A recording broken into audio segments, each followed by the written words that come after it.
Dans cette vidéo, nous allons voir le point de cote 1,1 qui est un point qui reste plat et qui est réversible. Le point de cote 1,1 est très souvent utilisé pour son extensibilité. Il est donc populaire pour les bordures, les bas de manches ou encore les chaussettes et les bonnets. Pour former le point, vous pouvez monter un nombre de mailles pair ou impair, mais souvent on le fait avec des multiples de 2 car c'est plus simple. Ici, j'ai monté 10 mailles. Les cotes 1,1 sont créées en alternant une maille endroit et une maille envers sur tout le rang ou vice-versa.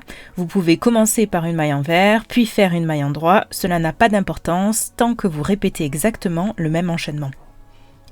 Par exemple, je commence toujours par une maille à l'endroit, donc je m'assure que mon fil est à l'arrière et je tricote une maille à l'endroit.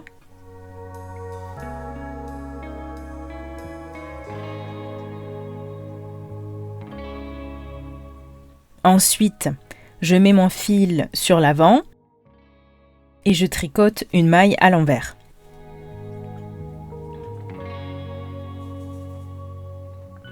Puis, je remets mon fil sur l'arrière et je fais une maille à l'endroit.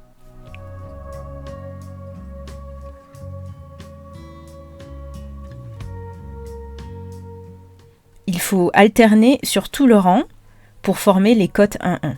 Aussi, si vous ne savez plus où vous en êtes, vous pouvez regarder la base des mailles. Comme par exemple ici, on voit une bosse, donc il s'agit d'une maille à l'envers.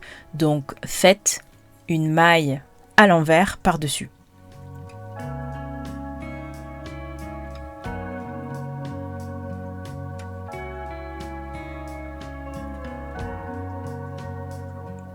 Là, on voit que cela forme un petit V, donc il s'agit d'une maille à l'endroit.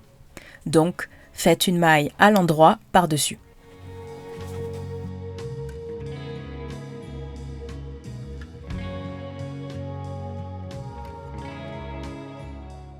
Les cotes 1,1 se tricotent également en rond. Choisissez un nombre de mailles paires et alternez une maille endroit et une maille envers, comme pour la version à plat.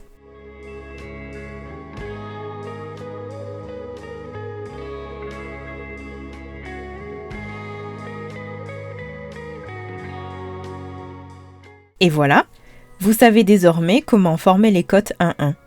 Bon tricot et à bientôt!